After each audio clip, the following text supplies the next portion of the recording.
Bismillahirrahmanirrahim, salam alaikum. Dans cette vidéo, je vais vous parler des fonctions en langage C. Donc, tout d'abord, qu'est-ce qu'une fonction? Donc, une fonction, c'est un sous-programme qui permet auquel nous allons faire appel en cas de besoin dans notre programme principal. Donc, il existe des fonctions, deux types de fonctions en langage C. Des fonctions sont avec valeur de retour. Donc, c'est ce qu'on appelle fonction en algorithmique. Donc, pour ces fonctions avec valeur de retour, donc nous allons les déclarer de la manière suivante. Donc, tout d'abord, nous allons mettre ici le type de la valeur du retour. Par la suite, le nom de la fonction et à l'intérieur des des parenthèses, nous allons mettre les paramètres de la fonction. Et par la suite, nous allons ouvrir des accolades et écrire nos instructions. Donc après les instructions, nous allons utiliser l'instruction return. Bien sûr, return la valeur du retour.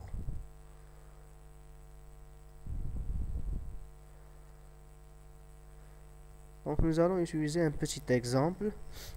Prenons comme exemple la fonction somme. Donc pour cette fonction, il va nous calculer la somme de deux entiers. Donc le résultat de la somme de deux entiers, c'est un entier. Donc je vais appeler cette fonction somme. Donc les paramètres, j'ai dit deux paramètres, deux entiers. Donc le premier entier, je vais l'appeler int a. Le deuxième entier, c'est b.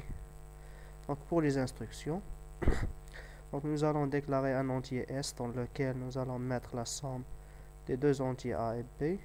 S recevra a plus b, point virgule, et bien sûr, la valeur de retour, nous allons récupérer en sortie la valeur de s. Donc c'est la fonction somme. Donc comment nous allons faire appel à cette fonction?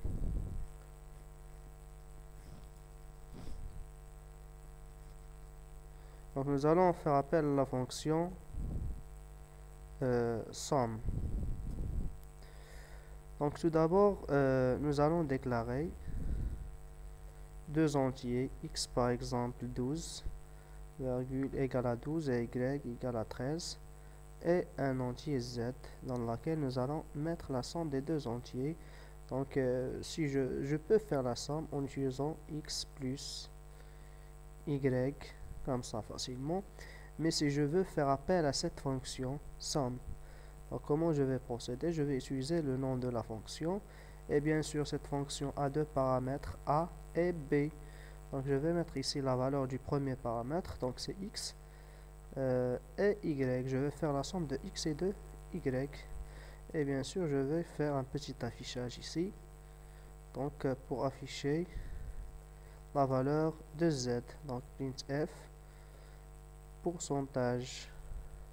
Donc z égale pourcentage d. Un retour à la ligne, virgule z. Donc si on compile ce programme, on l'exécute, il nous affiche z égale à 25, c'est la somme de x et de y. Donc au niveau de cette instruction, lorsque se trouve ici, donc on fait appel à cette fonction somme, on lui donne comme paramètre x et y. Donc x, la valeur de x sera affectée à a, la valeur de y à b, et on déclare une variable locale s dans laquelle nous allons faire la somme de a et de b. Ainsi, on retourne la valeur de s qui est égale à 25 que nous allons affecter à z et l'afficher par la suite. Donc, on peut trouver des fonctions sans paramètres. Donc, exemple de la fonction, par exemple, fonction bonjour, qui va nous afficher un message bonjour et retourner la valeur 1. Donc nous allons déclarer cette fonction int, puisqu'il va retourner une valeur 1. Donc la valeur de sortie ou bien la valeur de retour est un entier. Donc je vais l'appeler bonjour, sans paramètre, aucun paramètre n'est introduit. Et bien sûr, cette fonction permet d'afficher le message bonjour avec un retour à la ligne, bien sûr.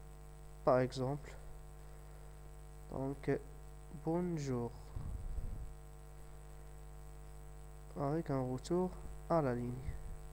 Et bien sûr, return 1, comme je vous ai dit.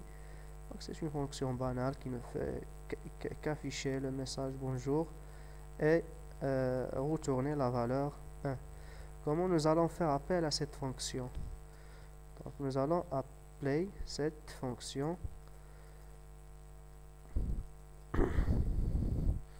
bonjour, tout simplement, puisque la valeur de retour ne nous intéresse pas, nous allons utiliser tout simplement le mot de la fonction bonjour, le nom de la fonction bonjour, en nombre de parenthèses, point virgule, donc ça ressemble un petit peu à ça. Donc si on exécute, il nous affiche bonjour, tout simplement. Donc il y a des fonctions, d'autres fonctions, sans valeur de retour. Donc par exemple, une fonction initialisée, affichée, etc. Donc on commence tout d'abord par une fonction sans valeur de retour et sans paramètre. Comme exemple, la fonction message. Donc par exemple, sans paramètre. Donc nous allons écrire ici un message. Donc printf.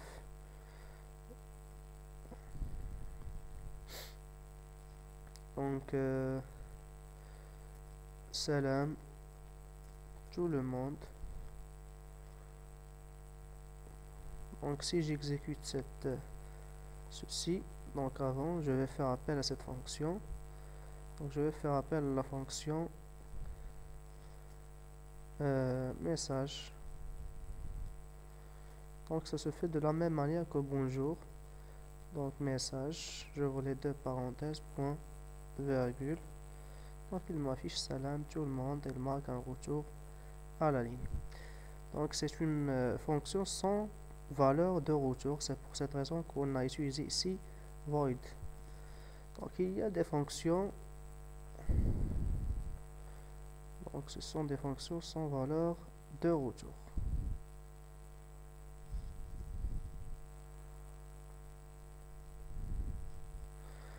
Donc par exemple, on peut trouver ici une fonction comme fonction initialisée, fonction affichée, fonction échangée, etc.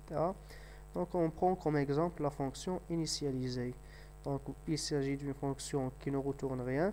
Donc on utilise l'instruction void. Donc je vais l'appeler initialiser. Donc je lui donne par exemple un entier que nous allons initialiser, qu'on appellera, nous allons appeler A. Donc initialisation, ça consiste à affecter la valeur 0 à A. Donc nous allons faire appel à cette fonction. Donc appel de la fonction initialiser.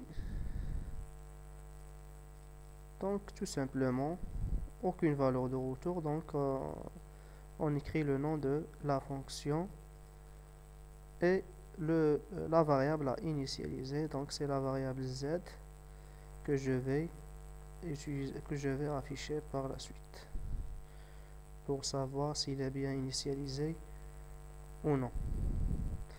Donc si on exécute, donc il n'est pas initialisé. Donc ici, ce qui s'est passé réellement, c'est que lorsqu'on a appelé cette fonction initialisée, on a utilisé la copie de z qui est égale à 25. Donc la copie de z est affectée à A et on a initialisé la valeur de la copie à 0. Mais la valeur exacte de z qui se trouve dans la mémoire RAM n'est pas modifiée.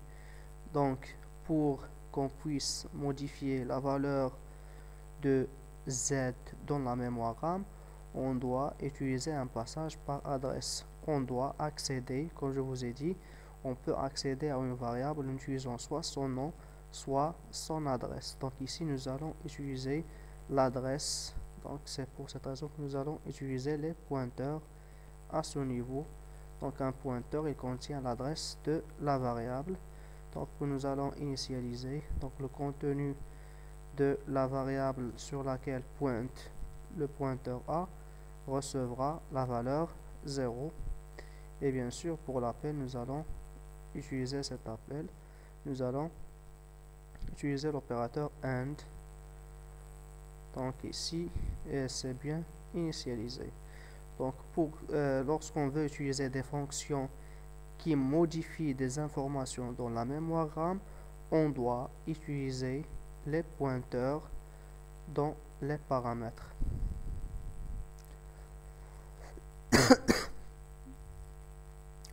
Donc pour ces fonctions, donc ceci est le programme principal. Donc pour ces fonctions, on peut les écrire ici. Donc ou bien on peut les écrire après le programme principal. Donc si on exécute, ça nous affiche ici des avertissements. Donc c'est pour cette raison qu'on doit utiliser le prototype ou bien les prototypes des fonctions. Donc, ça consiste à écrire la première partie de la fonction et suivi par un point virgule avant le programme main pour qu'il prenne connaissance de toutes ces fonctions que j'ai créées. Donc elle est chargée avant d'exécuter le programme principal.